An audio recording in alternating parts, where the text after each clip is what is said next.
Hey, everybody. Welcome to another episode of Friends Occasionally Not Disagreeing. Yeah. What was that? This is Ooh.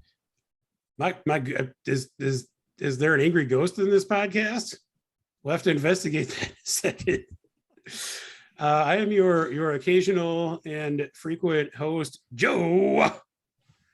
And with me this week, we have I'm Lars Ulrich. It's Cody. I'm just Brett. got Cody and Brett. Before we get into this week's topic, I actually have a question I wanted to pose to you, gentlemen. I'm going to name 8 songs, and I am wondering if either of you can tell me what you think they have in common. Okay. All right. I'm just going to go through the songs. For Whom the Bell Tolls, Ate My Bitch, Battery, Thorn Within, Ride the Lightning, Rebel of Babylon, Jump in the Fire, and I Disappear. Anyone have any thoughts on what those songs might have in common?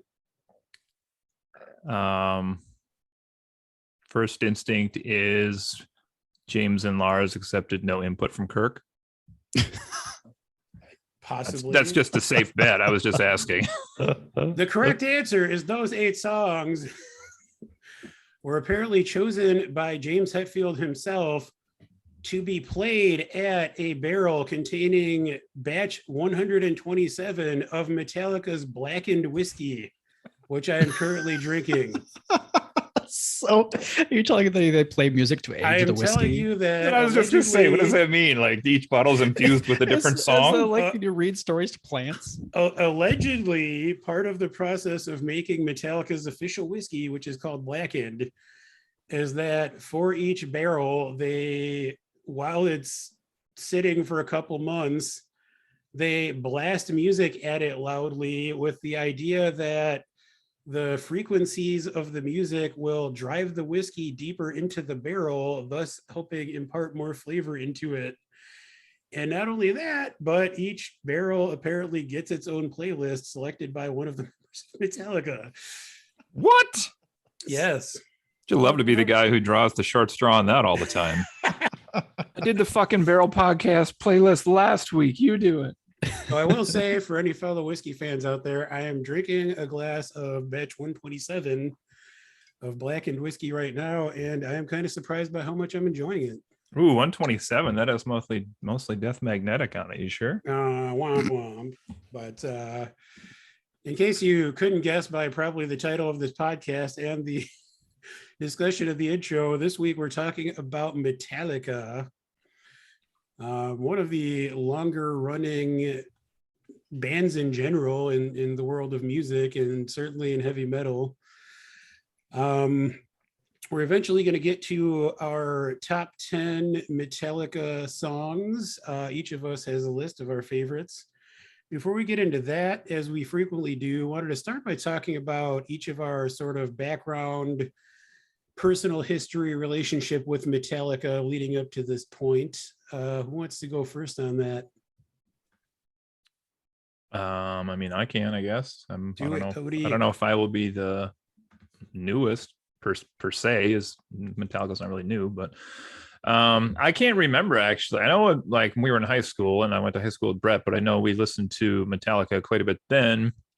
And I want to say I got my years here in front of me too. So this would have been high school would have encompassed basically Load, Reload, Garage Inc. and S&M would have been close to release date when we graduated. But I think the Black Album is probably the first one I had. So I'm kind of one of those people that came into them right at that transition period where I know they have a lot of fans that love like the first 4 albums quite a bit. And then there's the people that were kind of like appalled when Load came out. And then from there forward, probably they have some pretty strong feelings as well. So the Black Album was kind of like that middle transition-y thing, but I think that's pretty much where I came in with them. So, you know, some of those iconic songs off the Black Album, which were also at that point in pretty heavy rotation on MTV, because that was a thing that was allowed back then, was music of rock bands on TV. even Sad harder. but true. Oh, damn it, he beat me to the first one. I was gonna do that. I found they'd play them wherever I may roam. I got nothing. All right, moving on. But yeah, followed them from there really through most of the albums after that. Well, I guess really just looking at the list here, Load and Reload, and then S&M, and then I have listened to Saint Anger a few times since then. And I don't know that I'd listened to Death Magnetic too much prior to that. And I had actually listened to Hardwired a few times since then as well. But to me, they've always been kind of just this like great heavy metal hard rock band that had some catchy, not only music qualities between the members, but also with James Hetfield's voice was always fun to really listen to as well. And they, for whatever reason, I know people talk about like the big four. Is that Anthrax, Slayer, and Megadeth? Or do I have that right? I might know that part. The big four rock bands, they call it. They're the only ones that ever grabbed my attention. I've tried to dabble in Megadeth a little bit, never got anywhere in a lot of their contemporary bands. Never really got into either for whatever reason. They're just kind of like the one that stuck with me. And like Joe said at the beginning, like just an incredible run here. I'm just kind of checking some websites, but they're basically at 40 years exactly this year. So pretty crazy when you think about, well, it says they're established in 81 here. So yeah, but they're up there. I mean, even on this list of like bands that have been together the longest that are still touring, they're like number 7 or 8 on this. So it's pretty crazy, but I've always liked Metallica quite a bit. I mean, they've had a couple personnel changes, but only mostly related to their bassists. I mean, you've got Lars, James, and Kirk have all been around. Well, I mean, Kirk, not since the beginning, but since their first album anyway. Which, I mean, that's kind of, a lot of bands that have been around that long or longer, there's like one original member left. So it's kind of impressive that they still have 3. Brett, what's your relationship with Metallica? Well, relationship being the key word, from 1994 till 1997, I was a groupie. And let me tell you, I have no regrets. No. Very similar to Cody, I would say. Talk probably about loads. Reload. I'm pretty sure that Enter Sandman was probably my first introduction to Metallica. Being that where we lived, you didn't have a lot of rock stations, radio stations to choose from. Also, I didn't have access to MTV or anything like that until like my mid-teens. And so I would say probably Black Album is like the one that was more mainstream and started actually getting like played on like regular radio a bit more often. And so that's when I really started listening to them. But I remember pretty clear there was we took a trip, a school trip. Well, it was like a band trip or something. You remember this, Cody? It was a band trip. We all went on a school bus together. But like I wasn't in band, you weren't in band, but we went on this trip together with them for some reason. And like I bought the Black Album like right before that, and we took a radio, like a boom box, like on the bus, and we listened to that the whole way down. I remember that like really distinctly. But yeah, I would say that very quickly after that, I started looking into their history and getting it back into their older albums. And yeah, I've owned, I quickly bought pretty much everything in their discography, and have ever since then kept up with everything I've released. And it definitely one of those bands that is very high in my my personal rankings of favorite bands, and one that I saw live. I think it was like 2005, something like that. Sounds about right. Went and saw them with it was Godsmack and Metallica, which is a pretty potent duo there. But yeah, I other than a few exceptions, I've really enjoyed pretty much everything they've put out.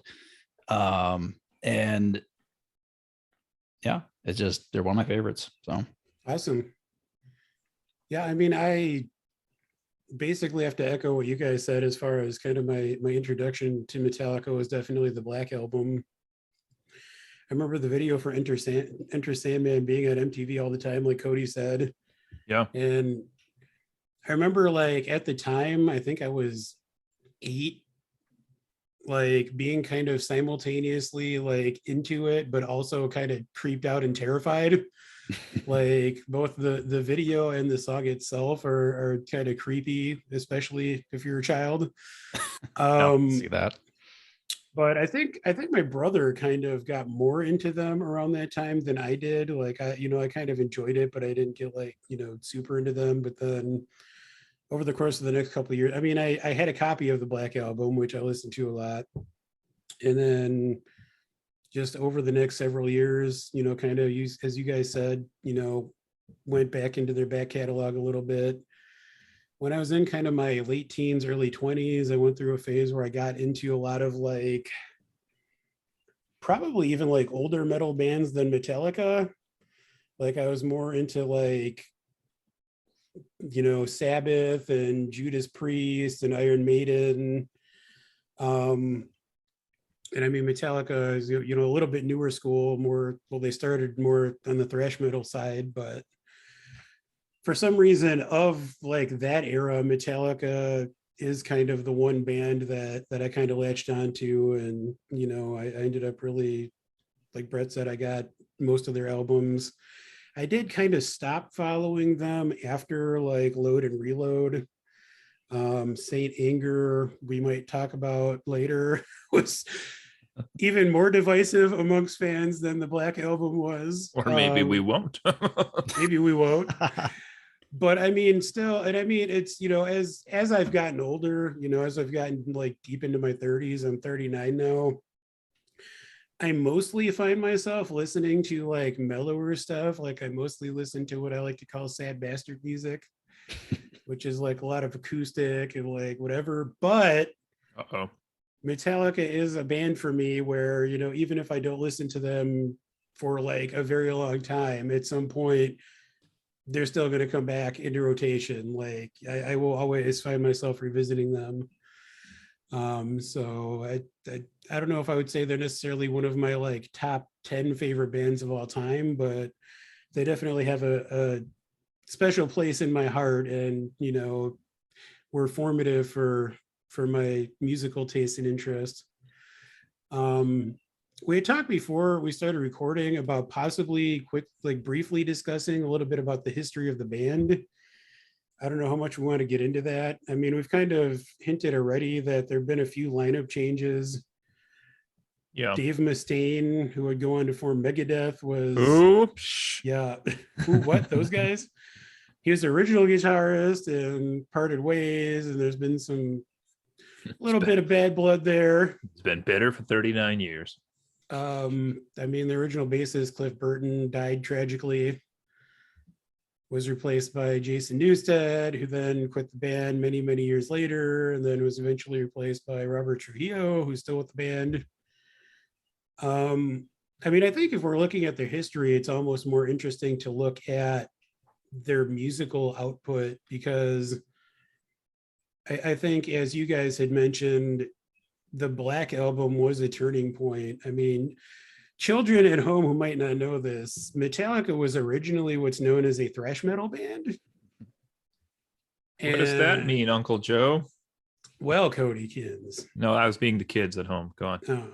Well, little Codykins Jr. Fondlers. No, go ahead. Sorry.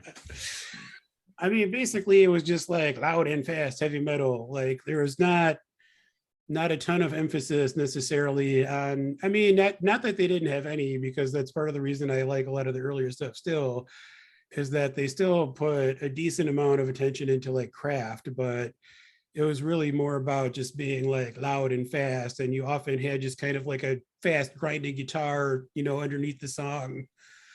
And it was kind of, I feel like it was almost like a kind of punkish response to the more like operatic and dramatic metal bands that had come earlier. So their first 4 albums were, you know, kind of in that genre. And then with the Black Album that came out in 91, they kind of focused more on melody and kind of like building grooves. And I mean, it's, to me, it's still a metal album, but I think you could maybe say that that was maybe more of a turn towards hard rock as opposed to being, you know, kind of strictly metal. Yeah, could agree with that. You know, it was definitely, you know, as Cody said originally, like it was definitely more radio friendly. It got them a lot of radio play, a lot of MTV play. It was more commercially accessible, I guess. And I mean, I think a lot of that had to do with just the change to the way that they wrote songs and you know, their you know, music. And then I mean, after that, I feel like Load and Reload were like further turns towards more just hard rock as opposed to the metal. And then Saint Anger happened. Which was not great. I mean, that was like them trying to do new metal. Like, and that's the thing. I mean, like people, a lot of like hardcore older fans say that the self-titled album, the Black Album, was them selling out. But I think we really see that on the next couple albums after that, where it seems like they're really trying to play more into the current trends of the time. Yeah. And I mean, I think that culminates with Saint Anger, where it's like they're trying to do a genre that was like a flash in the pan, and it just didn't work. Like it was obvious that they were just trying to, you know, go along with that. Yeah, I mean, I can't blame them for trying to keep up with the times. A lot of bands have done that, not many successfully, period to period to period. But I mean, I think it's I think it's possible for a band to evolve and, you know, maybe modernize without completely abandoning their sound, or like while still kind of remaining true to themselves. I mean, yeah, I like, guess maybe what I'm trying to say is like this is a band that formed in the early 80s, got huge in the late 80s, early 90s, mid 90s, which is now, you know, 20 years gone by the time some of those middle albums came out, Saint Anger, and then even into Death Magnetic. So like if you're them and you're going to try to continue this career as long as you can, like, I don't know, I guess maybe it's their attempt to get a few new friends, because that pool of listeners is only going to continue to shrink. That's, well, and I mean, I guess I was actually going to offer a counterpoint, but know that I think you raise a good point in that I think part of their problem is how successful they got. You know, especially in the wake of the Black Album and then Load and Reload, I think they got so popular that they felt like they had to try to like maintain that level and, you know, stay on the radio and, you know, keep getting the airplay, keep getting the kind of general pop audiences. Yeah. I mean, the counterpoint I was going to offer is probably my favorite band of all time, Nick Cave and the Bad Seeds. They've been at it. Nick Cave specifically has been at it longer than Metallica. And I honestly think their last album is the best of their career. But they're also more of a niche act. And, you know, Nick Cave is someone who has never given a fuck what anybody else thinks and has always just done whatever he wants. And I feel like maybe Metallica hasn't always had that luxury just because of the sort of heights that they rose to. I could see it. Anyway. I would say pretty much. Well, I was just going to say that I would say in many cases, if a band doesn't try to evolve at all, then they're going to just kind of die out. You know, they, at least you, as you say, you don't have to like just give up your sound and do something completely different. Yeah. But at least like growing in some form. And I think that's, at least I feel that's what Metallica did. Where things went sideways was like with Load, they really kind of went. What's funny is that it's actually, I've heard people compare it almost to a country album in some respects. Yeah, I was reading about that. People are saying that it's like heavily influenced by Southern rock. Yeah, if you actually like pay attention to the lyrics and like the titles and everything, like there's a very much like Western kind of vibe in there. Yeah, I can see but- it just looking at the track listing here. No, just mention that. Yeah. But you know, they definitely strayed away from the metal there. And then when they came back with Saint Anger, they completely changed their sound. Well, not completely, but very heavily, like changed like just the tone of their instruments. And you know, like it sounds like Lars like banging against pots and pans. His that drum sound album. on that album is the worst. It is awful. I don't know how he convinced them to do that, or who was the one that convinced them to do it. But really, it's just those two albums. I would say the Black Album for me is very, it's a transitional kind of thing, but it's still very heavy and has a lot of the same kind of feels in there. It just they allow that some of the tracks to have more of a mild tone to it. Yeah. And I then feel like the Black Album kind of is like the evolution of Metallica, like in a positive direction, but then things get kind of mixed after. Yeah. And then really after that, after Saint Anger, you know, the next two albums they had, you know, Hardwired and Death Magnetic, I think are actually both very similar to their old work. It is just a bit cleaner and more refined, but it's still very similar to the first four albums. Yeah, I agree. I mean, I think on those last two, I think they kind of took a lot of the feedback that they had gotten from Saint Anger to Heart. I mean, it was 5 years between Saint Anger and Death Magnetic too. So I mean, I think they had some time there to kind of, you know, consider what direction they wanted to go in.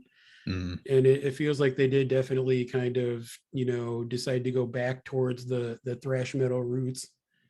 And I mean, for the better. Like, I feel like Hardwired, I think, is probably a better album than Death Magnetic. But I mean, I think it's those two albums I feel like are the best work they had probably done since the Black Album, as far as if you look at like the albums in total. I would agree with that. So I have some, before we jump in too far here, just have a couple more trivia tidbits here for the band. So they have won 9 Grammys. It looks like. 1 Best Metal Performance, the song One, sorry, that came out of no context. Stone Cold Crazy, 1991 Best Metal Performance. The Black Album, 1992 Best Metal. 1999's Better Than You, Best Metal Performance. 2000 Best Hard Rock Performance, Whiskey in the Jar. 2001 Best Hard Rock Instrumental Performance, which I'm pretty sure they just made up for them to win an award that year. Call of Cthulhu with the San Francisco Symphony. 2004 Best Metal Performance for Saint Anger. 2009 Best Metal Performance, My Apocalypse. And 2009 Best Recording Package for Death Magnetic. So those are their 9 Grammys, which if you were to guess which one of their things in history would have won, some of those might not have been my choices, but All right, what do we want to get into it? I was going to mention here also, we talked about their longevity here. So according to this website, which was not featured, Nick gave them the bad seed, so apologize for that, Joe. But these are the 11 oldest bands still touring. They have the Chili Peppers in 83, Metallica at 81, U2 at 78. Anybody want to guess who's the oldest? Rolling Stones. We got The Cure at 78, Def Leppard 77, Maiden 75, Kiss 73, Aerosmith 70. The Who 1964 is 3. If you guys haven't checked out the clip of the recent Who concert, check out the exchange between Pete Townshend and Roger Daltrey also. It's quite hilarious. Rolling Stones at number 2. What? Hold on. 1962. And this is a band, not a solo artist you're talking about? This is a band still touring today. It makes sense if you hear who it is, but all right, that'll go for it. It only beats them by a year, even though their sound is, they sound decades older than the Rolling Stones at number 2, but it's the Beach Boys in 61. Oh, that doesn't even count. Why doesn't that count? They're not a band? Because the only member they have is Mike Love, who I don't think was even an original member, and also he's an infamous asshole. Wow. I'm just saying, I don't think that should even count. Apparently, you weren't on the Good Vibrations cruise, which Anyway, sailed in March of this year. All right, wanna rank some Metallica? let's get into this. So, All right. Oh, are you gonna explain no, it? well, yeah, you want to? Just we came up with a kind of unique way to do this episode rather than just do the raw top 10 Metallica songs. We thought it would be fun to pressure ourselves into going Cody crazy. came up with a unique way to You do all this agreed to it. ranking. You all agreed to it. So our rules were everybody had to make a top 10 ranked, but you could only choose at most 2 songs off any Metallica album. Ooh. So that created some difficulties if you had a favorite album where you maybe had 3, 4, 5, 6 favorite songs on the same album. You can only pick 2. I guess you could have used maybe the S&M albums as a loophole here, but we'll see what happens as we go through this. I thought we had decided that we couldn't do that. I didn't pick any. Oh. Spoiler alert. I don't know if Brett did, but Do we want to start with number 10 or do we want to start with honorable mentions? let's do honorables. All right. Why don't you go first on that, Cody? Okay, my honorable mentions. I picked 3 and 1 shout out. What does that even mean? I know, it's crazy, right? So my 3 honorable mentions in no particular order. I have Until It Sleeps from Load 1996. I have Battery from Master of Puppets 1986. And I have For Whom the Bell Tolls, Ride the Lightning 1984. Just missing my top 10 and my shout out because it wouldn't really probably make the top 10, but I wanted to get a song off this album, and it is going to be No Leaf Clover off S&M 1, just because I believe that was one of the 2 they did original to that album. So It was original, yeah. Yes, sir. Brett, what are your honorable mentions? All right. Well, I threw 5 onto a list here, just real quickly, and again in no particular order. I have Battery. I have The Outlaw Torn, Moth into Flame from Hardwired. Oh, For Whom the Bell Tolls. oh. And Bread Fan from Garage Inc., which has perhaps the most addictive riff of any song I've ever heard. Like, I cannot stop listening to that once I start. It's amazing. Fair. I am a fan of Garage Inc., I have to say. Which leads me to my first honorable mention, which is their cover of Nick Cave and the Bad Seeds classic Lover Man. Off of I didn't know that was Garage Inc. his.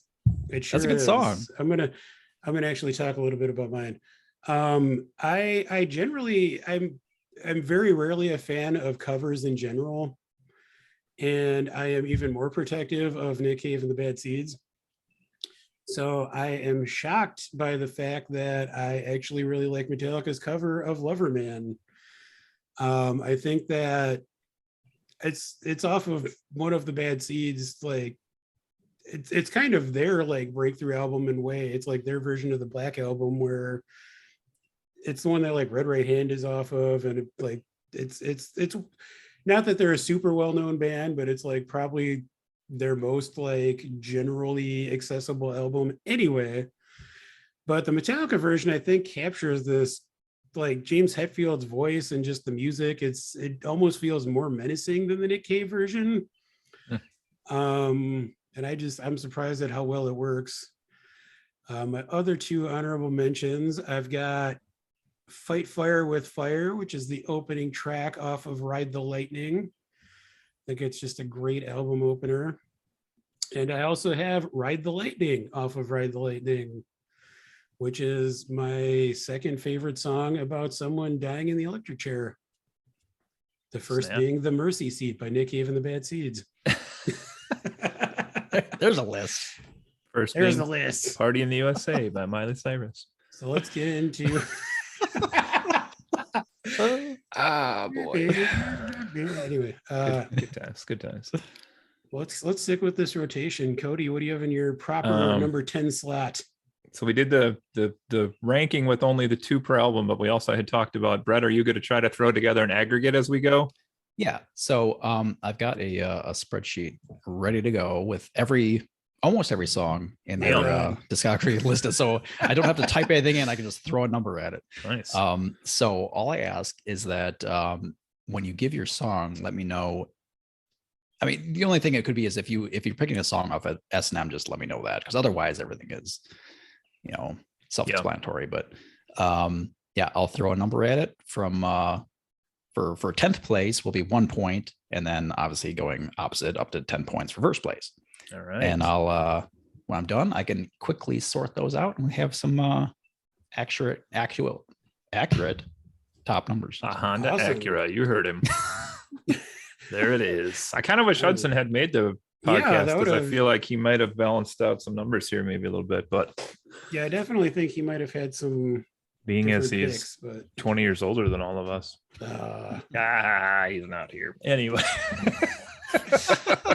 Cody, number 10. All right. My number 10. I'm going to do some hot takes in here as we go. Oh through, boy, too. I'm, So here we I'm go. very curious to hear your list. My number 10 is the only song I enjoyed after listening to this whole album. In retrospect, and I will also say some of these I'm not, maybe like 5 of these I'm not positive I had either heard in their entirety or in a very long time. Yeah, and so my number 10 is what starts with a bunch of people shooting guns, appropriate for the time world we live in. This is One off And Justice for All, 1988, and it's a long song. I'm not really positive on the meanings behind a lot of these, but in my head, I like to think of this one as like kind of an homage to the soldier's life a little bit. And like I said, this was really the only song I quote unquote enjoyed off this whole album. So, Spoiler alert, I don't disagree with you. ooh, all right. So that's my number 10. One Nice. What for you, 1 Brett? point. All right. Number 10. So what was I gonna say? There was a thought I had in my head and it just is completely left it now. Anyways, I'll continue on with my list and perhaps it'll return to me. Number 10, I have something off one of their newer albums, and that is All Nightmare Long off of Death Magnetic. I what I really love about this song is the I think the vocals are really cool on it. And it's really fast. Like the underlying riffs are like really going, you barely keep up with them. But it's still got, it's kind of grindy. It has like a really cool little groove to it. And bonus points for the official video being like a what if scenario of the Tunguska event. Oh, really? Yeah. Go check that out. It's pretty cool. Yeah, I'm gonna have to check that out. You're gonna have to share this list with us when we're done too, because Yes. I would like to actually go back and listen to the ones you all chose that I did not choose, to be Same. honest. Yeah, it's good. For my number 10, I have another cover. It is, I think, probably the cover that they play the most live, which, damn it, I forgot to mention my Metallica live experience. Go for it. So I saw Metallica in 2003 at the Summer Sanitarium tour, which featured a few other bands of the era, including Linkin Park, Woo! and one Limp Bizkit. Oh yeah. Wow. And I was lucky enough to be at a now infamous concert at which Limp Bizkit got booed off stage after like 15 minutes. They're supposed to play for like an hour and a half, but they made the mistake of trying to start beef with a local Chicago DJ named Mancow. Oh, I've heard of him. Man cow, yeah. Yeah, they like put up on their screens Mancow sucks or something, and just the crowd just like fucking lost it, like started booing, like throwing glass bottles and stuff at him. And after like a couple of minutes of that, Fred Durst just had a breakdown and started like cursing at the audience and then stormed off stage. It was beautiful. Were you close to the stage? We weren't that close. We were, I don't know. Was that your 20 feet away Metallica or story? so. That was my story of that concert. I mean, Oh, I was mostly there for Metallica. I'm not a Linkin Park fan and definitely not a Limp Bizkit fan, but Metallica were the headliners and they were awesome. There were many pyrotechnics, and we actually had tickets to see Metallica in 2019 here in Grand Rapids, but we had something else come up and ended up having to sell the tickets, which I'm still kind of bummed about. yeah. Anyway, my number 10 song is the Metallica classic Whiskey in the Jar, Ah, which, I mean, it's it's just a great cover. I mean, it's originally a Thin Lizzy song. Originally, it's like a traditional Irish song, but Yeah. their cover is based on the Thin Lizzy version. And I just, musically, the guitar work and the vocals and everything, it's just it's a good song. So it's my number 10. Okay, my number 9. This was a real challenge because this is off the Black album, and choosing 2 off the Black album proved to be pretty hard for me, I'll say. Might not have been my hardest album to pick 2 from, but 1991 here we have the song Nothing Else Matters, which is kind of one of the more quieter songs in many ways. I don't know if you call it a ballad per se with James singing, but there's only a few songs, and we did, I think all 3 of us just listened to just about every album in the last week that they put out as a band. So yep. You're talking minimum 30 albums here. Maybe we even got a few more than that that we all listened to, but there's not a lot of soft songs on these albums. And this is just kind of one of the ones where, he's kind of asking the question, I guess, what does matter? Does anything else matter? Nothing else matters. So I guess that can be taken a couple of ways, really, as deep as you want to take it. But it's kind of got that nice, soothing, soulful vibe to it in some ways. And that's my pick. My spoiler, second song, lower ranked off the Black album. Well, appropriately enough, that is also my number 9 song. Really? Although, plot twist, I'm going with the S&M version. You mother. Yeah, this is a song that, well, first of all, it's just very well suited for a symphony. It works really, really well with it. It's just it kind of is naturally in its own way. It's kind of beautiful in its sadness, and like you said, it certainly was the chronologically the first song that was anything like this in their library, where it truly was just a very soft and kind of heartfelt song, and had I don't think it has like any kind of hard riff to it anywhere. It really, it's just very kind of just thoughtful and kind of kind of feels kind of deep.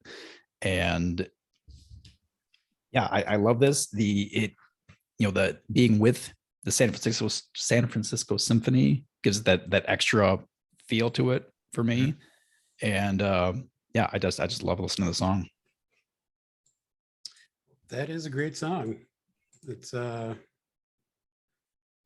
yeah, that opening riff is one that, like, I feel like at least every person of a certain age who has learned to play guitar or takes a pass at that at some point.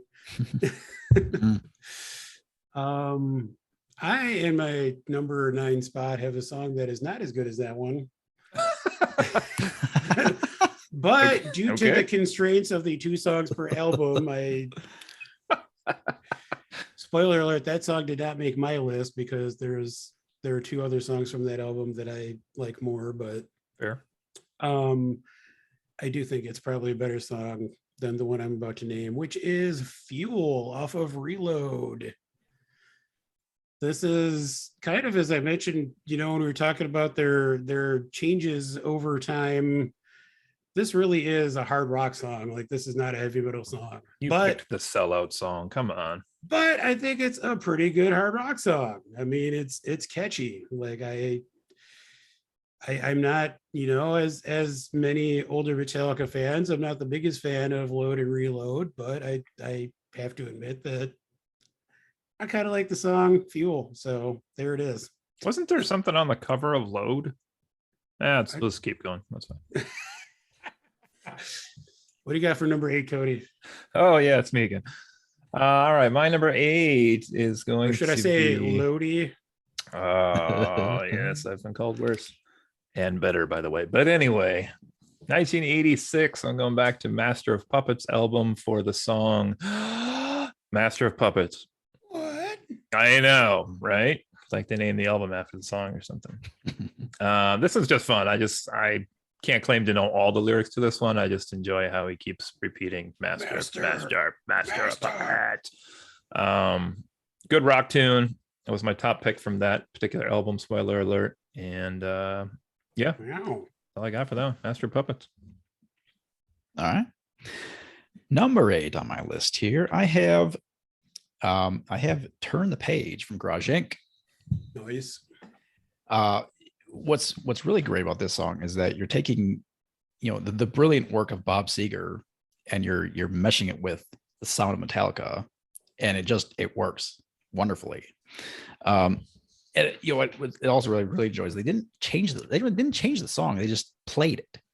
A lot of bands, when they're doing a cover of something, they're like, oh well, we're gonna make this our song, kind of, Yeah. And they I feel like they didn't do that. They just played the song because it was already great as it was.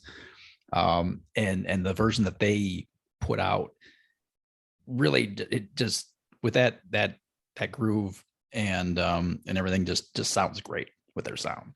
So yeah, this was definitely one that I've listened to many times.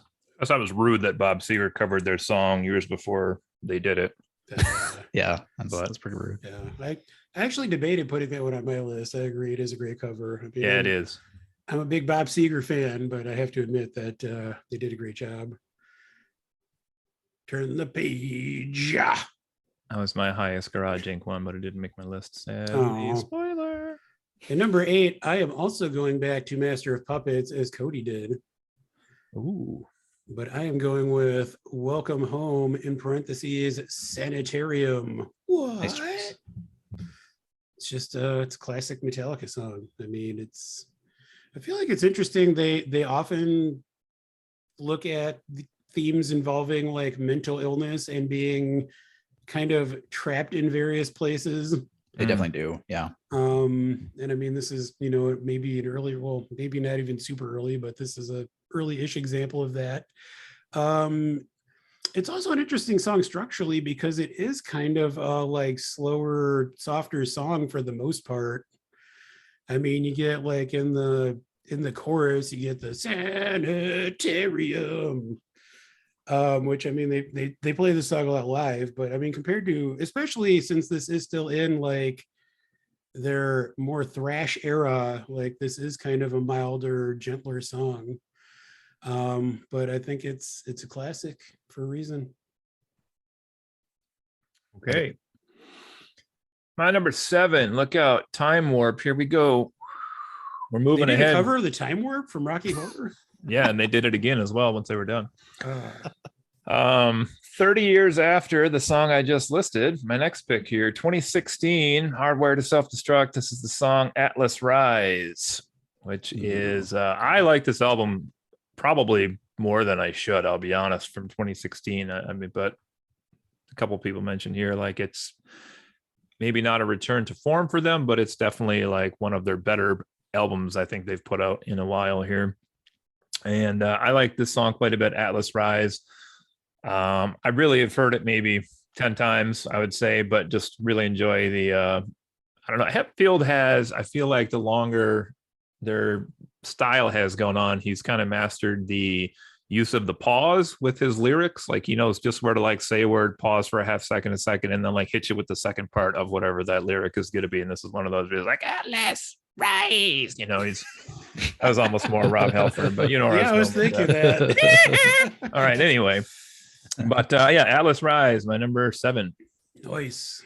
Yeah, I would just popped in my head. I think like Atlas Rise could be an Iron Maiden song. Like it has that kind of feel to it. Yeah, I can see that. Yeah, I definitely love that one myself. All right, number 7. We are going with The Memory Remains from Reload. Nice. This was one that it was definitely, as we said before, they're starting to get into the more with Black Album and Load and Reload. Everything was kind of on MTV a lot more, on the radio a lot more. So this was played a ton. And yeah, I remember seeing the video like all the time. Is a really cool kind of concept where they essentially they were it was made to look like they were on a platform inside a house and the platform was spinning, but of course the way they did it was the platform was still and the house was spinning around the platform. And but it was really this really cool effect. And yeah, I really just enjoy that. Now this was one that I saw, like I say, I saw them in concert, and you can imagine, like, I remember how the people were there, probably like 20,000 people, like 20,000 people in unison singing the da da da da part. Was it that'll stick with you for quite a long time. That was really something to experience. But the song on its own, I just really enjoyed it. It's got a good groove, and it's kind of haunting a little bit, in parts, but it just enjoy this one. Good pick. For my number 7, I hate it when this happens, but I'm agreeing with Cody. The only song that I really enjoy off of And Justice for All is One.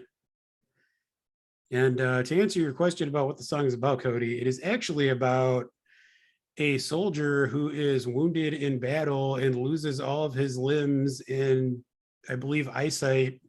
So he's literally trapped inside his own body.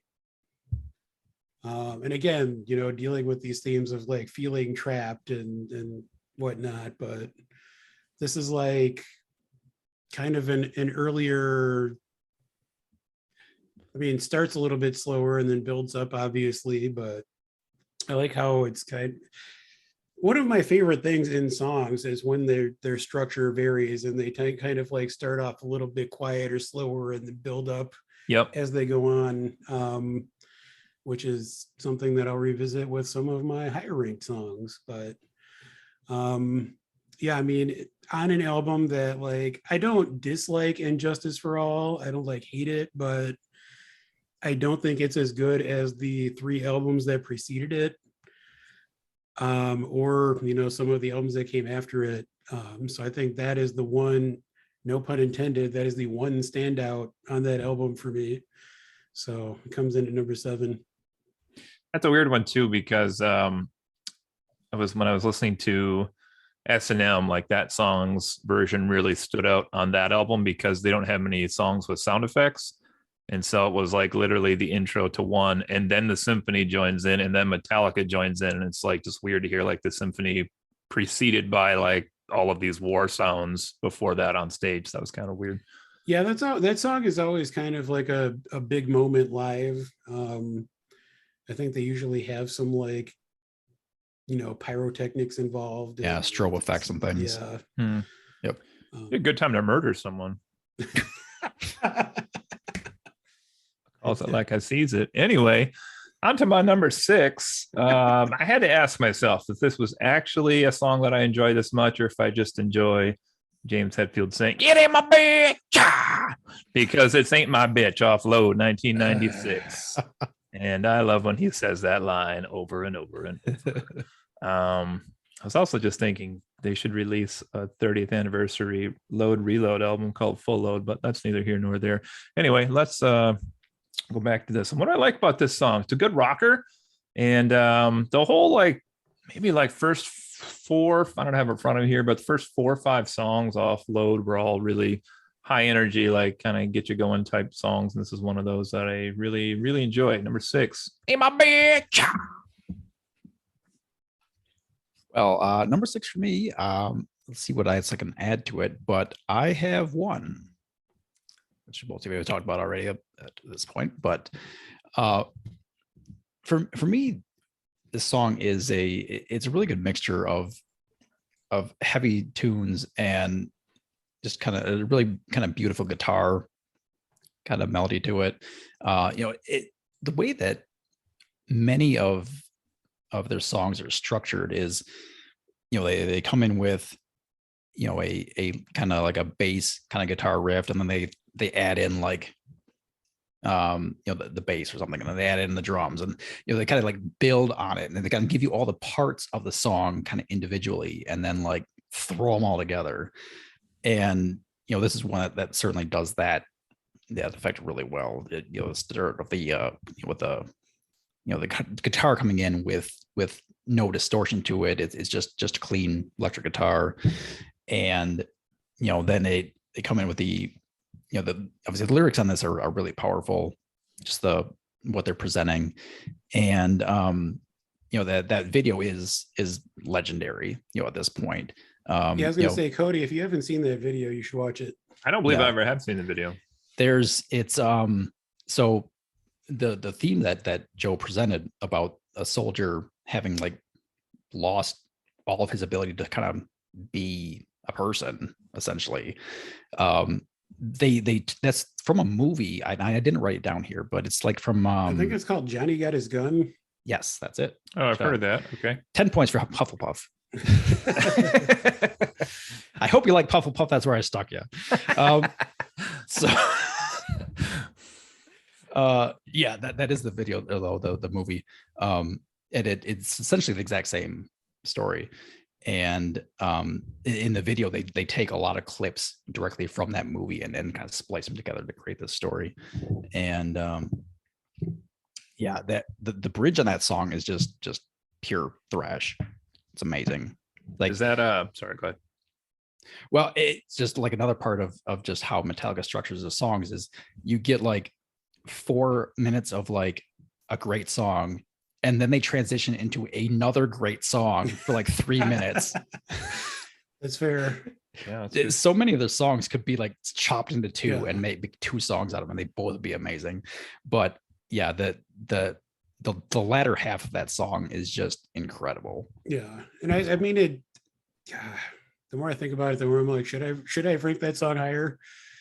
But yeah, I mean, when it kicks into that thrash, like it just captures like the anger and just like the frustration of that character. Like, yeah, after you've heard this story kind of drawn out, told, then to get that, I think it's really well done, and that you kind of feel like that's how that person is feeling inside. Is that about Vietnam War, or don't they specify? So I picked at the Wikipedia. Actually, I have the Wikipedia here. This actually says that it is a World War I backdrop. Oh, okay, interesting.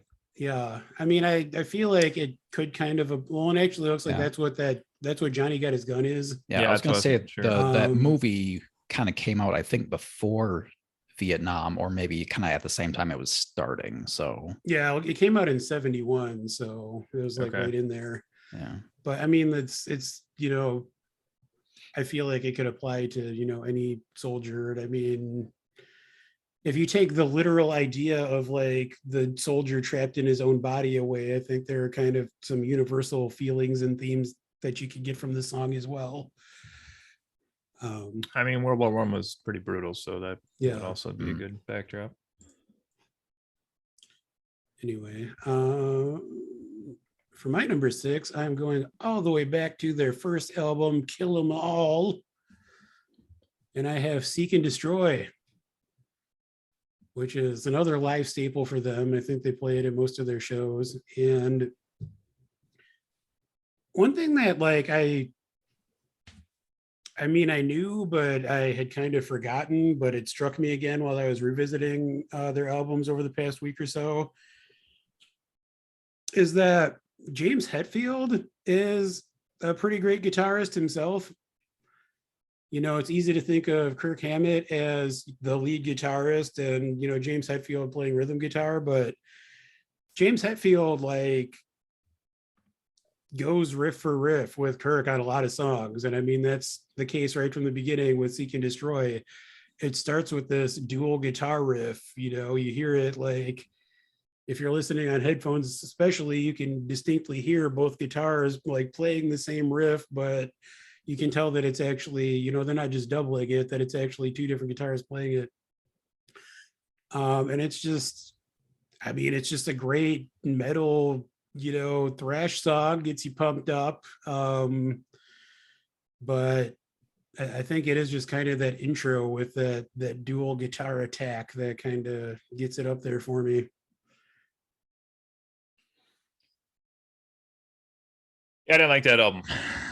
I'm Let's go put it sorry. out there. I wrote none on capital letters under that one. Womp womp. Ouch. Wow. That doesn't that even includes Seek and Destroy, which was my favorite pro wrestler. I was gonna Spoiler say alert. Sting used that. Sting uses You don't theme have to music. keep that because Sting used that. Wow. Still, I was like, there was only 2 albums I put. No, there was 3. I put none off this. Well, one was Lulu, so that doesn't count, I guess. No, But, it doesn't count. and then one I gracefully cherry picked. So I mean, anyway. we could maybe talk No, about that's a albums decent later, song. Now, but not I just think- saying it again. I'm thinking of it. I think Kill 'Em All is like it's a consistently good album, but I don't think there are a lot of like standout tracks on it. Yes, I guess that's what I'm Like saying. I will listen to that album over and over. Like it's a great, metal album. Like I said, kind of get you pumped up. But I do think that a lot of the songs are kind of samey on it. Yeah, maybe that And was they're- my issue with kind of that thrash sound you guys were talking about those first few albums. Is I was kind of like, I don't even know where one song ends and the other one begins. Like, Yeah, and they're held back a bit by production Yeah, that's costs true, too, because the first album they didn't have any money yet, and yeah, definitely the sound is not quite as clean. I feel like you can hear that too. Like it sounds like it was recorded in someone's basement or something. Mm, or a sanitarium. Bum, bum, bum. yeah, All it certainly right. was very very raw. Yeah. They didn't really once they got into Red Lightning, they started to refine their sound a bit. So Some may say they perfected their sound on that album. Number Cody, 5. what do you got for number 5? Number 5. Number 6 was recap here off of Load. Number 5 is my second song off of Load.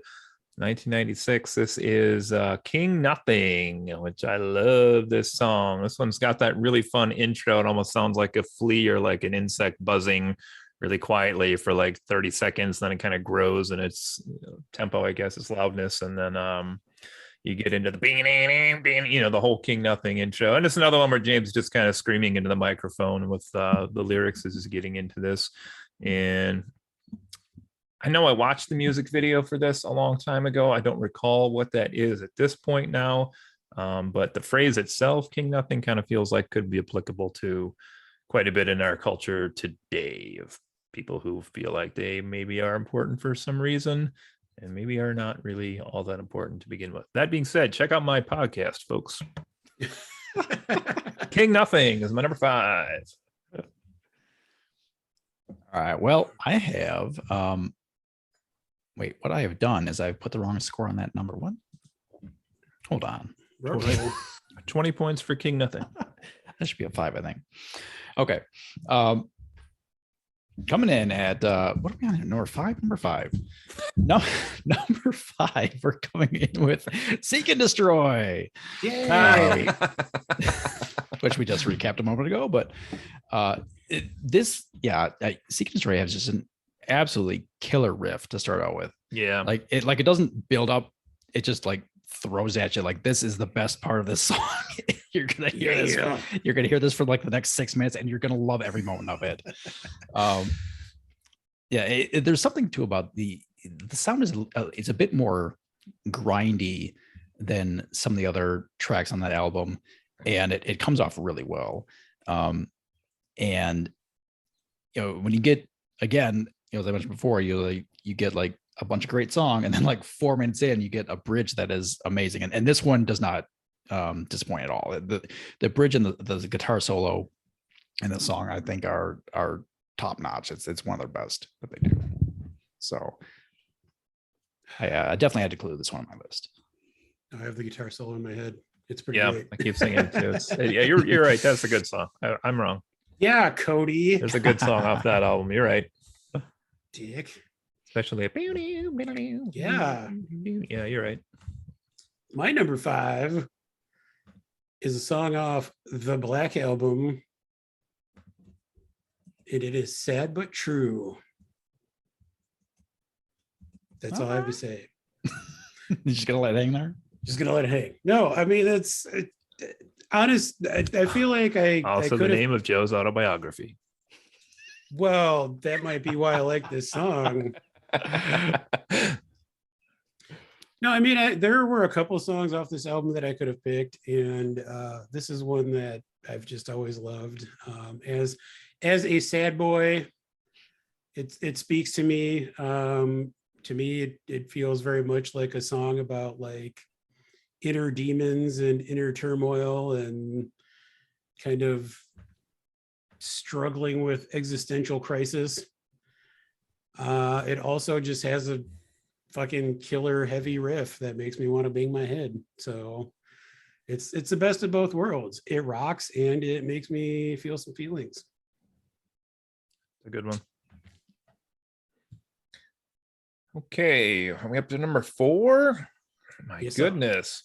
Can we pick a song from 2016 from Metallica for number 4? I think we can. What? Hardwired to Self-Destruct. We're gonna go with Now That We're Dead, which I love this song. I love this song. I love this song. It was tough between Atlas Rise, Moth into Flame, and this one turned out to be my favorite, which I'd guess the other two were, but when I re-listened, I was wrong. This is the one I definitely like the most. So this is another like good rocker, and it has kind of the fun like breakdown chorus here with the all sinners of future, all saints of past, beginning, the ending, return to ash. And he kind of again masters that use of like the knowing when to pause between his words. Like he really does a good job of that, which I hadn't thought about before tonight. But I don't know if there's a music video. Brett, you might know if there's a music video to this one. If there is, It what does. it is. I don't recall, because the way I listened to all these albums in preparation was actually used YouTube. And so for a lot of these, I saw the video. Oh, okay. But I think, I don't remember. I don't think this one has like a kind of like a story kind of theme to it. It might be just kind of like a footage of them like recording the song, Okay. perhaps. But I'd have to look at it again. I don't know that for sure. yeah, it does look like you're right. Yeah, I pulled it up here in the background. It's just like them jamming out with the camera going. But yeah, I love this one. This was kind of, I said, kind of that trio of songs. On the strength of that, kind of really got me back reinvested in Metallica in the last little bit again, and realizing that they're not only putting out music still, but putting out some pretty damn good music here in the last, once that was 6 years ago, I guess we're due for a new album here. That's my 4. Are we? Yeah, maybe. S&M 3, even more. Did you hear about James Hetfield's breakdown on stage last week? Oh no. He started crying on stage in Brazil, I think it was. Yes. I was scrolling through something and I saw a headline like said that just simply said like James Hetfield is struggling. Yeah, and like had a picture of him like looking like old. Yeah, it was. I mean, it wasn't. I didn't read it. I don't know. The headlines about it were kind of clickbaity. Apparently, at a show in Brazil, he got a little emotional because I think maybe it was their first show in a while or something, and he was talking about how backstage he was kind of doubting himself and had imposter syndrome and felt like he's maybe too old to be doing this. But then his bandmates came and gave him a group hug, and he felt better. I did read that. So maybe he needs to channel those emotions into some new music. I thought you were gonna say he was crying because they were out of churros. Aw. That's not even a Brazilian food, Joe. That's Anyway, Brett, what do you have for number 4? Give me fun, give me fire, give me the outside desire. Yeah, I mean, that's our new theme song. there it is. Hey, see what I did there? Number 4, Fuel off of Reload. What's incredible about this song is it's the first song on the album, and so you're coming off of what you got from Load, and you're like kind of like what happened to Metallica here, and then they come out with this song, like the first track, and it doesn't lead in at all. It just like hits you right in the mouth. Yeah. As soon as it turns on, and it really doesn't let up the whole way through. It's just great rock and groove. And I would say, it probably is more in the end is more classified as I think you said earlier, Joe, was that it's more hard rock than metal probably in the end, but it definitely brings a bit of that that thrash kind of sound back in after, as I said, after coming It off does of Load. rock. It does that. Yes. It does rock. Yeah, I this is just great from start to finish. And yeah. Number Man, four. they do have a lot of great intros to a lot of their songs. Like that is, I mean, I like that song, but I guess I never really thought about it in that context before, how it does just kind of throw you right into it. Yeah. You just get 100% Hetfield right up front. Yep. Well, for my number 4, speaking of awesome intros, one of my favorite things is a song that makes a literary allusion, and Cody, your face is too much right now. I'm trying to go through my head. I can only think of one song. I love a literary allusion. I love an Ernest Hemingway allusion. Oh God, what? Oh. I love a song that starts with bells ringing. Yeah. And goddamn, do I love the song For Whom the Bell Tolls. Like, you want to talk about great intros? It starts with the bell ringing, and then it hits you with this heavy bam, bam, bam. Bells and songs can't go wrong. Yeah, I was just thinking that earlier when I was listening to these too. What's that? Bells and songs are just It's true. You can't go wrong with bells and songs. It's hard to beat that. I mean, but it starts with it hits you that heavy guitar, and then there's this like lead guitar riff that kicks in that's like awesome before you even get to any vocals. Like that song just like it rocks so fucking hard. I mean, I just love it. It's one of my favorite Metallica songs, which I guess is why it's at number 4. I mean, lyrically, you know, again, they're talking about war, which is another one of their favorite topics. It is inspired by the Ernest Hemingway book, which I have to appreciate. But really, it's just the music. Like it hits hard, and it just like keeps coming at you. Is it bad that I was thinking of a different author when you said a Metallica literary allusion? What were you thinking of? Well, I won't say that quite yet. What? What? All What's your right. number 3, Cody? My number 3 has been mentioned already, but it's off Reload 1997, and this is the song that Roger City High School should have used as their official graduation song for the class of 1999. I'm going to stick with that. I voted to it. I voted for it. Yeah, there was like 6 of us or something. We lost tragically, but it's The Memory Remains, which Brett covered pretty well already with the awesome rotating stage and the hauntingness of some of the lyrics here. But other things I really like about this one, it's got the Marianne Faithfull kind of da-da-da that Brett already covered in there. I was reminded here as I was reading about this that they played Fuel and this song on Saturday Night Live when they had Reload come out. And I do recall her singing on stage as this is on there. And I was also thinking too, do they have another song officially where like a lady sings? Not that I can think of. Is the version with her is the official version, correct? Yep. She's obviously not in concert when they perform this, but yeah, so that's another thing that really makes this one stand out. And like, what a voice to have added in there with this song. Just fantastic. I love it. Memory Remains. Love it. It's my 3. Number 3. I am going with No Leaf Clover off of S&M. Oh, wow. There's a lot. So I guess this was the thought that when I started the list, this was the thought that was in my head that I was going to mention, is that for many of these songs, I probably prefer the S&M version to the studio version, because that album S&M kind of really opened me up to the possibilities of a symphony kind of classical sound along with a rock and metal sound. And it works in a lot of ways.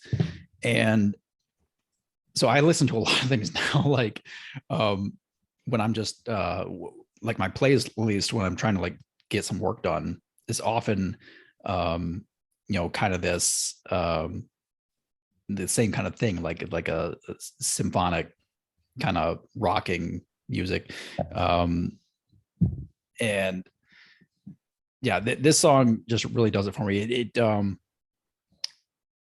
my notes here?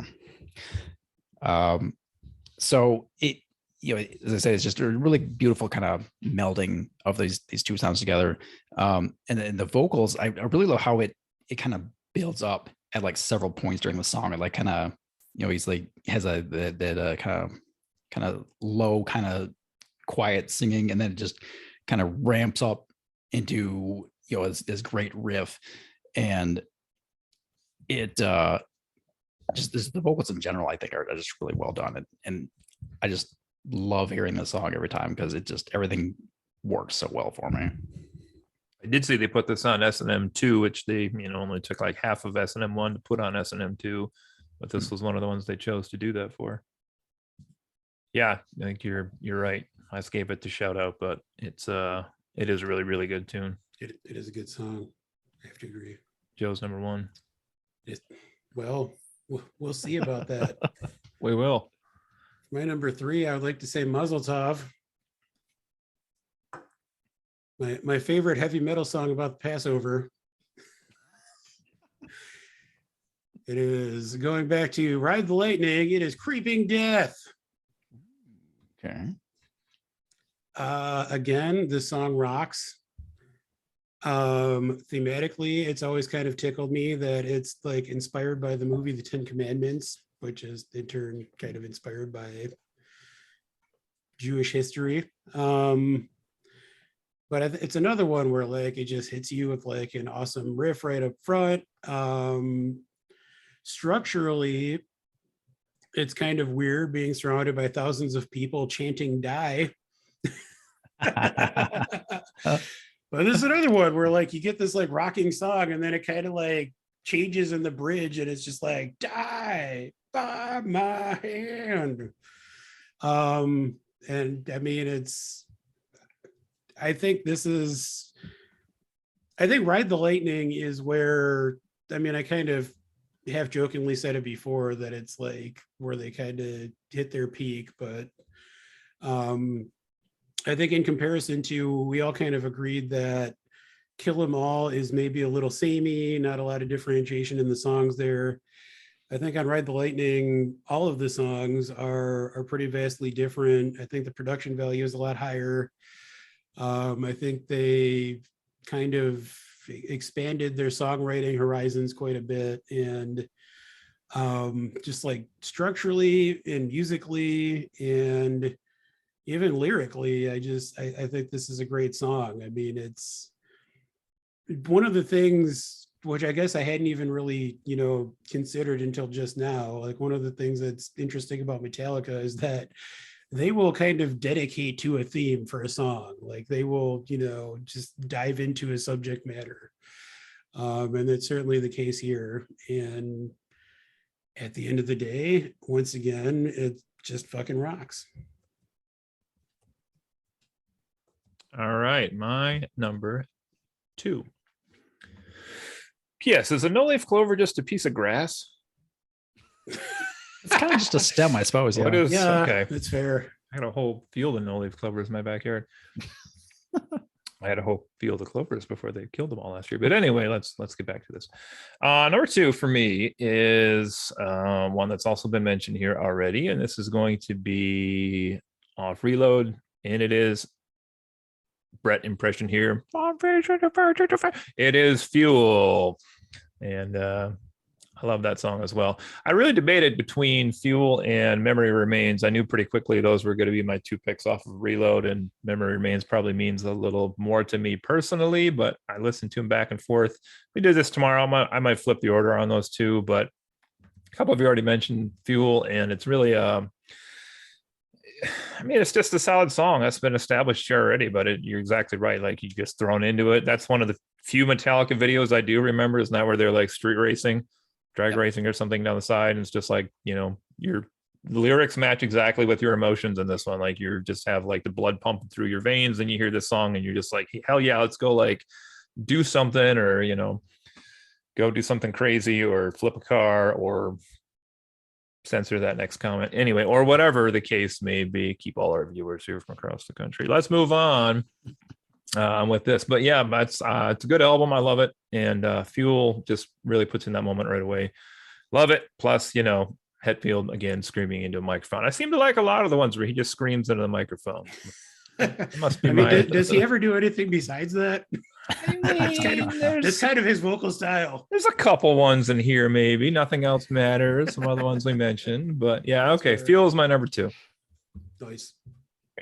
All right. I got so what I'm interested in hearing now is, you know, that we're down to the last couple of your songs here is will this song be up in your guys' list, or are you going to shun it for its kind of corporate or like widely accepted? I mean, Cody just put Fuel at number 2, so I don't know if you need to worry about him shunning something for those on those grounds. But Is it going to be I Disappear because it's from that awful franchise? Are we going to fight, Joe? No. Joe speechless. I don't even know what you're talking about. Mission Impossible. It's Oh. Mission Impossible song. Yeah.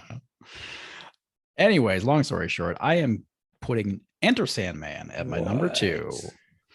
I mean, I just can't help it. That song it's the intro of that song, as so many of them do, it just comes in and it just immediately hooks you, you know, with that just that infectious groove that, you know, once you hear it, you just can't get it out of your head. And you know, along with that, it's hard to resist not singing to this song. It just, the vocals, the way that, you know, everything comes together is it's just one of those kind of, like, say, infectious songs that it's hard to not get drawn into just completely. And I mean, at this point, it's probably their most famous song. It's got to be, right? I would say it has to be Universally, because I would think you know, so. it hits their whole audience. It doesn't, like, you know, you don't have like the older songs where, you know, that's more of their kind of old core fan group. You know, it's that kind of perfect mixture of radio playability that gets a much wider range of audience. But yeah, it's iconic, it's infectious. Got to go with Enter Sandman number 2. Brett Lake sellout Metallica, noted. My number 2, Say Enter Sandman, I'll laugh so hard. going back to the album Master of Puppets, and it's a little song called Master of Puppets. Mm. I don't know if I've used this to describe any other songs on this list, but this song just fucking rocks. You know, it's It's- about I mean, sticking this- your hand up another guy's ass, right? Yes, no. For me, it's just all about that main riff, like that intro riff. It just, like, it's just undeniable. It makes me want to, like, fight somebody.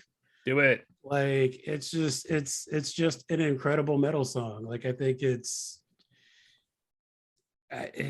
just hits the ground running. And, like, I mean, you guys talked before about, like, you know, Cody, you're talking about everybody chanting master. Like, that's iconic as well. But, like, this, as far as just like a fucking straight ahead heavy metal song that hits you out of the gate, like that guitar riff is one of the greatest of all time. Like, I just love this song. Now, being that we go and pick 2 from each album, it was number 3 for me by just a fraction. Ooh, No, it definitely is a great song. interesting. Which I guess brings us to Cody's number 1. Well, that's a wrap, everybody. Good show. What did you do, Cody Fleming? All right. Number forgot to- 1, he that forgot to song pick a off number Saint 1. Anger. Hold on, I got to pick something quickly. The one off Saint Anger where he says TikTok a bunch. I can't even remember the name of it. Frantic? That song's great. It's frantic, yeah. So I thought till I re-listened to them all and then came to my senses.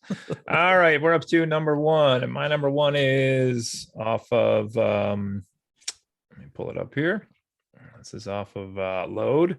It's Ain't My Bitch. Just kidding. I already used that one. I just like saying that. All right. My number one is unsurprisingly here. This is a classic Metallica tune that was off the Black album, and you think it's going to be Enter Sandman or something like that, but it's Holier Than Thou, actually, Ooh, which was their first All right. single off of the Black album. what a twist. Until they talked to people and changed it and switched it to Enter Sandman, which is actually my real number one. What? Oh, that's right. I wish I could say that surprised me. Yeah, when it's yours in a the second, we'll see it. That's the most Cody flipping answer. That's right. It's probably the one that'll always be the one that got me into it. So that's what it's going to be. I did not know it was originally about crib death, though, as I'm reading about this here. And there's quite a bit of different lyrics if you check out the original version of this. And apparently Metallica had a rule that no one in the band was allowed to tell someone else what they could or couldn't switch or change at the time. And even though Lars was also responsible for the Napster ordeal, he is the one who brought Hetfield to his senses and changed it so it wasn't about babies dying. So, Okay, yeah, good call. check out those original lyrics, folks, if you're out there. Maybe it would have been better. I don't know. Enter Sandman. No, this is another one. I kind of remember the video with the strobe light and the is it like a bald dude that's like the creepy Sandman typey guy? The creepy person in there. But this is just a fun one. I mean, it's just, you know, who knows? Who knows what horrors the darkness brings us? Who knows? It's just a great song. It's just fun. Brett, I am so curious what your number one Metallica song is. Yes, I'm done. Go ahead. Just kick Cody out the door. That's it. I disappear. Hey. Go on. All right. This song, my number one. I've held this song as my number one for quite a while. Before I even started, prepping for this podcast, I already knew this was going to be my number one. And it's not. It's kind of like one of those things where you just feel it and you don't exactly can't explain it fully, but it starts out, it's kind of this slower pace. It's a bit more delicate from what the songs that had been prior to that. And again, it comes into it. The vocals are really kind of powerful, and it's talking about depression and thoughts of suicide, and how this person just feels like they, what's left, that it just should end, maybe. And as I mentioned before, the structure is that it's kind of it's a bit of a slower pace, kind of not so thrashy, until you get to the 4 minutes mark, and that's when it kicks in, and this bridge is incredible. And this song is Fade to Black. I was good to guess Tuesday's Gone. This is a song that, like I said, I can't fully put into words why this song means so much to me when I hear it, but it does. It really gets me kind of just in the feels, as is to say. And kind of just funny thing about it, when I was doing my research, like, I had it in my head that there was a live version of this song that was really just kind of even more than the studio version, that just, and that's what kind of I had in my head, is this is what makes it kind of number one for me. And I went looking and I could not find it. It wasn't on S&M. And I couldn't find a live version of the song that was like at any kind of like an unplugged session or anything like that. And I think what it was, because as I said, that the concert I went to, as I recall, they had 2 encores. Like they went off stage for like a minute, came back and played something I don't remember, went off again for like 3 or 4 minutes, and came back out and finished with Fade to Black. and it was incredible.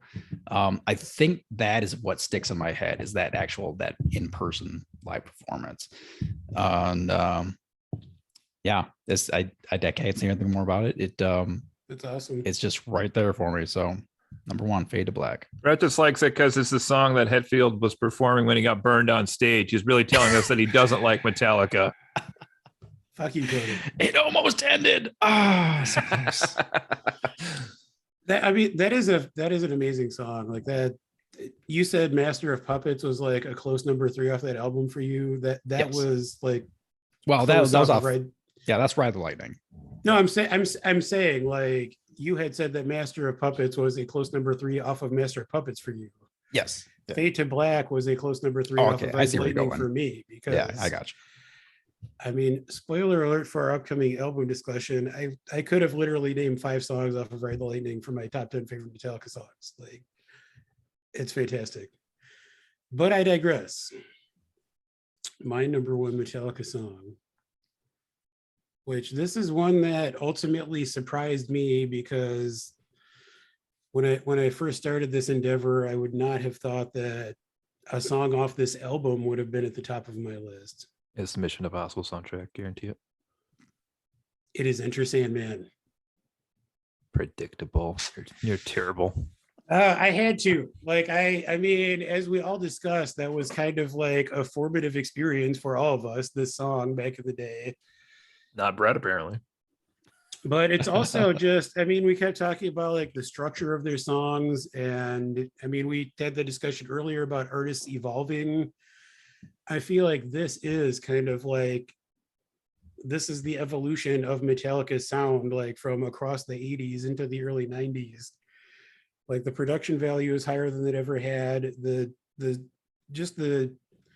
structure of this song, like the songwriting, the craftsmanship just feels more mature than anything that had happened before.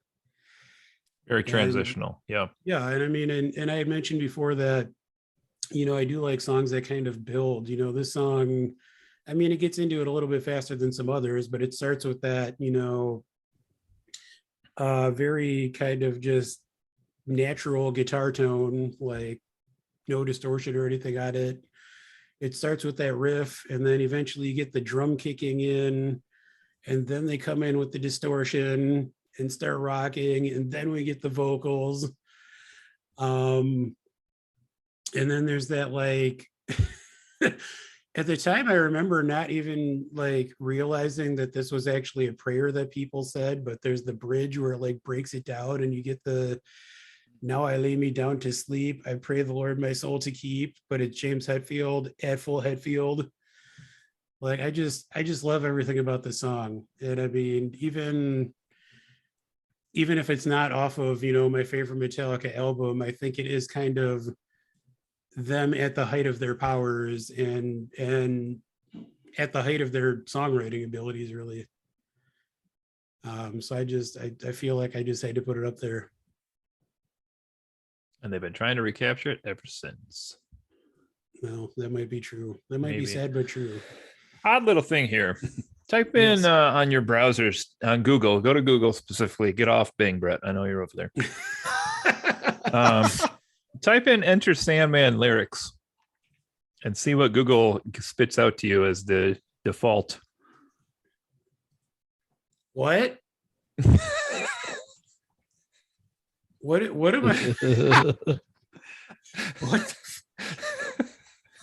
It also says that it's off the album Creeping Death. So I'm going to read this. I'm going to read this for the audience. I don't Please do. work at Google. I'm going to read the first verse. Please read us the lyrics to Enter Sandman.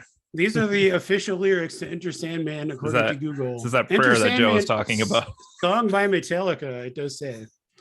Pretty fucking good, huh? So we all still having some fun here? We got some sweat going on out there, I fucking hope.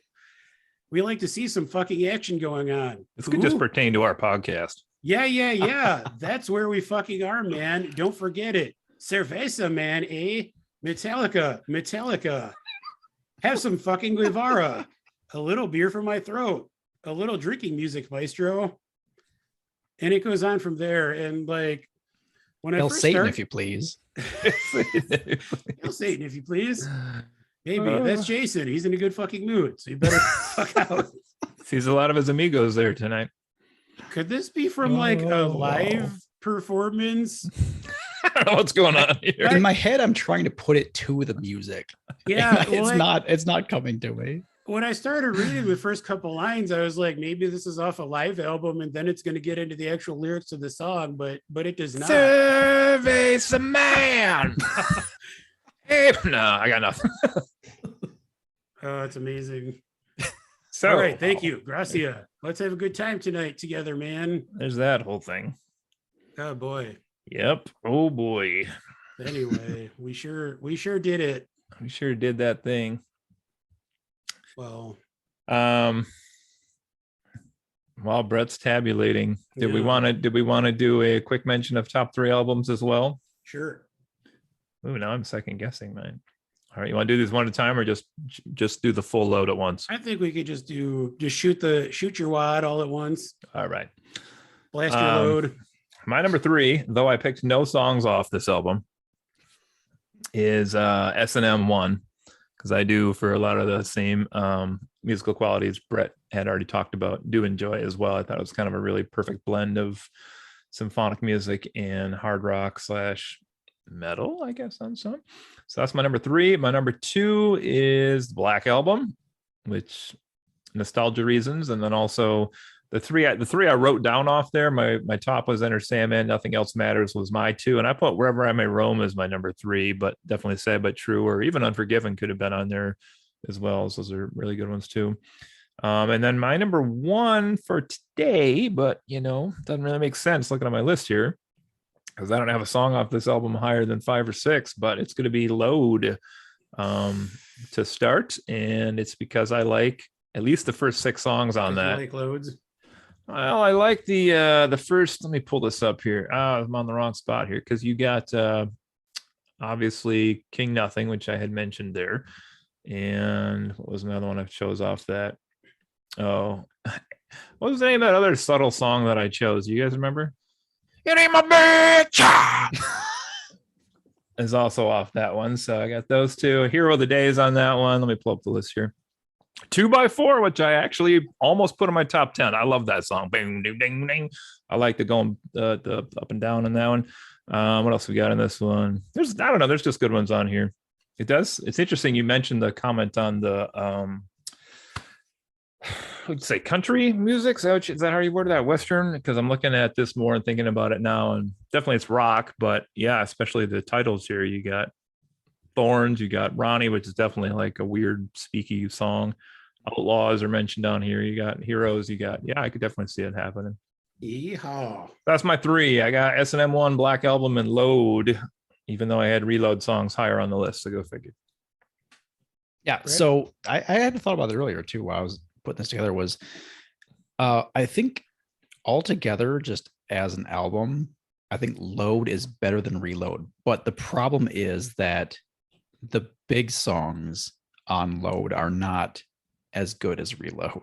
Like Reload has the big hit singles, and then the rest is kind of okay. Yeah. Load to me feels more complete from start to finish. I would actually say Load is a better album than Reload. It as far so the funny thing is, though, I probably would put it like, as far as a Metallica album, I probably would put it second to last. but it's a weird thing to think about, because I think it actually is better altogether. But if you're thinking about better as a hard rock / metal, I would not put it above Reload. But yeah, that's my muddled thoughts on that. Fair. Did you do a top 3, Brett? Yes, I did. I have where's it? What sheet is on here? There we go. Number 3, I have their second album, Ride the Lightning. And this was the one I definitely had a hard time separating out 2 songs from, because I definitely could have had more. In the end, I only had I had Fade to Black as my number one. I had For Whom the Bell Tolls as an honorable mention. And I think I'm just quickly looking down here. No, I had other albums that had like 2, but yeah, I would say for Ride the Lightning, what it is they still have the sound kind of from Kill 'Em All, but and the intensity, but it's a bit more refined. They opened up their musical kind of they allowed some more kind of melodies in there and some some more lighter stuff to come in, and then add to that the thrash, and they put those together really well. That's what kind of makes that album really good for me. But that's number 3. Number 2, and a note quick is that honestly I probably would have put Garage Inc. as one of my top 2, because I could listen to that album over and over and over, because it's essentially a greatest hits album, but not just Metallica. It's like it's a greatest hits of like a whole range of artists. And the way that they cover all those songs are really, really well done. I feel like I really could listen to that it's a 2-disc set, so it's like I remember it's like 25 songs, something in that range, and I could listen to every single one of them on a repeat.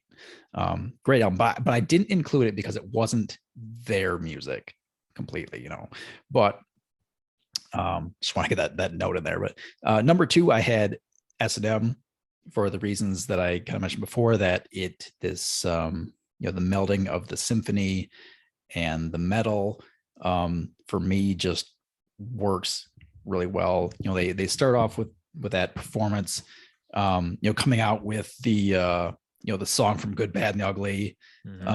And it was just a great kind of intro into what was to come with the rest of that performance. And that's one I have that on DVD, like the performance, and that's really fun to watch, to see that. Just see what's happening there. But number 2, S&M, and number Can I interrupt 1 before you do one? Yeah. Do you have I was curious if you had thoughts on S&M too. S&M 2, I didn't listen to it that much, oddly enough, because it would make sense, because I enjoyed S&M 1 so much that you think that I would just like, let's give me more of that. I really didn't listen to it that many times. Okay. And not because I didn't enjoy it. I'm not even sure why I didn't. I couldn't give you a reason why I didn't listen to it more. But I wouldn't put it above S&M 1. Yeah, I was just curious. I was listening to just a little bit of it today. It's the first time I had listened to it at all, and I saw like there were a couple that the symphony like brought to Metallica, and we're like, here's this classic song we want to see if you can cover, and like some interesting new angles there. It sounded like on S&M 2, so I was just curious. Yeah, that's the one I probably should come back and check it out again. And number 1, I had Black Album. I mean, I can't. It would be hard for me to not put that in there, because it was my introduction into it, and I listened to it who knows how many times, many, many dozens of times, and it basically their entire library. I can listen to it pretty much any time, but for certainly, like the albums that came before that are a little bit more of a situational experience. There would be times when I wouldn't want to get that heavy into the thrash, whereas the Black Album gives you enough of a kind of relief from that, but still gives you some of the feel of it, to where I could listen to Black Album right nonstop for who knows how long. So Fair. Had to put it there number 1. That is fair. I've got my number 3. I have Master of Puppets. because it fucking rocks. What's it called? Master. There we go. No, I mean, one of our friends who was almost on this podcast with us, Matt Hudson, had said that he felt like Ride the Lightning and Master of Puppets could have been a double album, which I don't entirely disagree with. I think Master kind of continues, you know, in the direction they had started with Ride the Lightning, with trying to explore some, you know, more sophisticated songs while staying in the thrash genre. I don't think it's quite as successful as Ride the Lightning, but I do think it has a couple of certified classics on it, and overall, it's pretty solid album. Number 2 for me is the Black Album, which I basically would just have to echo everything Brett just said. I mean, we all agreed that was kind of like the formative introductory Metallica album for us. I do think I agree with Brett just as far as the songs themselves. And I mean, maybe part of this is the nostalgia factor, that it's definitely the album I've listened to the most because it's the first one I had, you know, and it's kind of the Metallica album I cut my teeth on. But that's one that, you know, like Brett said, I do find myself going back to over and over again. That being said, it will shock absolutely nobody to know that number 1 for me is Ride the Lightning. I just, like I said, I could have easily put 5 songs up. There's only 8 tracks on the album, and I could have put 5 of those on my top 10 list. I mean, I just think it is just a phenomenal metal album from start to finish. One of them is the other literary illusion I thought you were talking about. What one is that? Call of Cthulhu. Oh yeah. Yes. I put that as my number 2 on that one. But I mean, Ride the Lightning, just as far as just like hard hitting, in your face metal, and you know, but still having kind of varied song structure, varied themes that they're exploring. That is just a fantastic album. Like I just love that album so much. Anyway, there we have it. We did it. Brett's you have an overall top 10, Brett? I do. A funny thing, like I tested this before we started with this spreadsheet, because I was like, okay, well, when I get done with adding all these up, can I just like sort these and like have an easy, like it just sorts it into my, you know, what was number 1, what was number 2, and it worked when I did it before, and now it doesn't want to work. But the total number of songs that we listed were short enough that I can just do this manually. So fair enough. Let's be here. I were paying you the big bucks. There we go. I didn't know I was getting paid for this. It's amazing. Right? All right. So let's do this. Let's coming in at tied for 7 and 8. Ooh. We'll just cut it off there just because. No Leaf Clover and Creeping Death with 8 points. With 10 points, we have Fade to Black getting a single vote, getting 10 points. But that's the way this works. Coming in at 11 points, number 5 spot, Seek and Destroy. Mm-hmm. Tying for 3 and 4 with 12 points is Master of Puppets and The Memory Remains. Master. And number 3, wait, hold on. What did I just say there? 3 and 4. Yeah, okay, that was 3 and 4. So number 2 with 18 points is Fuel. Wow. And a clear-cut winner with basically a perfect score is Enter Sandman, 29 points. Wow. Out of 3 votes. So that was not even close at all for the top spot. Huh? No, that's Not really. crazy. Kind of surprised. Like, it's weird. I feel like I'm very surprised Fuel is number 2, but we obviously all thought pretty highly of it at the same time. So I don't know why we all voted for it. I also, thought less so. highly than you two, but it's still a good song. Well, you have terrible taste. That's been established over and over and over. You're the one who put Fuel as your number 2 favorite Metallica song. Yeah. Well, you did such a good write-up of it. I was like, yeah, you convinced me. I was over here.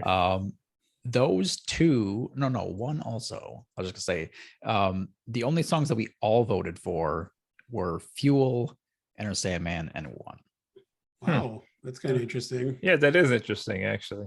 I was kind of worried I was doing like everybody's favorite songs here. And Yeah, I kind of honestly, I was afraid of that too. I felt like I was kind of doing like Metallica's greatest hits. So it's interesting that it was so varied. Yeah, this was a really neat format, just because like when I would listen to the album, I'd be like, all right, is there anything on this that could make my top 10? Yes or no? And then it was like, all right, which songs on here could make my top 10? And then try to like rank those down. It's like some albums I'd have 3-4 songs on here, and then I was like, well, only the 2 can make it, so the rest of these are out. So then those 2 are in, and then you go to the next one. So I ended up, I think I had like 16 or 17 the first cut through, and then had to cut down to 10 from there. But this was a really interesting format if we ever do somebody else that has a big discography. Yeah, I went through a similar method of narrowing it down. I picked 2 songs from every album, even if I knew that they weren't going to make the top 10. And then once I had that narrowed down to those 24 songs, then I cut that down to I did 15, and then I took some time sorting those into 10 and 5 honorable mentions. That took a while. Did anybody? So Brett, you said you actually like Death Magnetic? I do a lot. Yeah. I'd have to re-listen to it again. Then I listened to the only song I even remotely wrote down was Cyanide. I don't even know what song that is. I don't know that album that well, but that was the only one I wrote down. Yeah. The first way through, so I'll have to listen to that again for sure. Saint Anger, conversely, I thought I liked Saint Anger, and then I listened to it again. I was like, this is not that great. There's parts of Saint Anger that, to me, it's enjoyable. There's definitely parts on there, but the problem it just comes down to they changed their bass sound too much. It wasn't, from what I understand from what the thought of the album was, and you can kind of piece together from the title, is that they were kind of pissed off that their fans are like, they've been listening to them, they've been called sellouts for 10 years or something at that point, and they're just like, we're still playing our damn music, you bastard. And so the album is like literally them being angry about the situation, and that like, so you hear like a lot of the lyrics are kind of like what you would expect from somebody like the thought of the album is well crafted, because the lyrics come out as they're just like spitting out things that you're like thinking and feeling, and it's not put together well. It's just like, this is what I feel, bam, it's coming out. I think that's the concept they were going for, and in that regard, it comes together really well. The sound, like I said, it sounds like they're banging on pots and pans, and then I was just doing my impression of Lars's drum on that album. Okay, it's not his drum, man. Am I misremembering, or wasn't James like recently clean from substances around the time they recorded that album? Am I making that up? I feel like he went through that sometime around then, and I mean, I feel like that could have played into a transitional different sound as well. I don't recall that, but yeah, that certainly could be right. I could just be imagining that, but I feel like that was a thing around then. Could be. Anybody got anything else tonight? I don't think so. This is fun to get back into music as well. We haven't done a music one since we only done the one music, the Nirvana. I think so. Yeah, Nirvana. Sounds right. Gosh, we got to get back. Yeah, this was. I will say that I feel like I enjoyed revisiting Metallica more than I enjoyed revisiting Nirvana. Not that I didn't, but yeah, I could listen to Metallica just. It was like revisiting an old friend. Yeah, I just put this on. I think I mentioned this to you guys that I just put the albums on while I was at work and just listened to them while I was doing my thing, and it was really enjoyable. Yeah, it was not work. Basically did the same thing while I was cleaning up my novel, so it's basically the same. Nice. Well, I think that might do it. Do it. Oh, yeah. Friends. Oh yeah. Friends. Not disagreeing. and my friends. Yeah, Mama Yojo. All right, we'll see you, folks. Bye. Good night.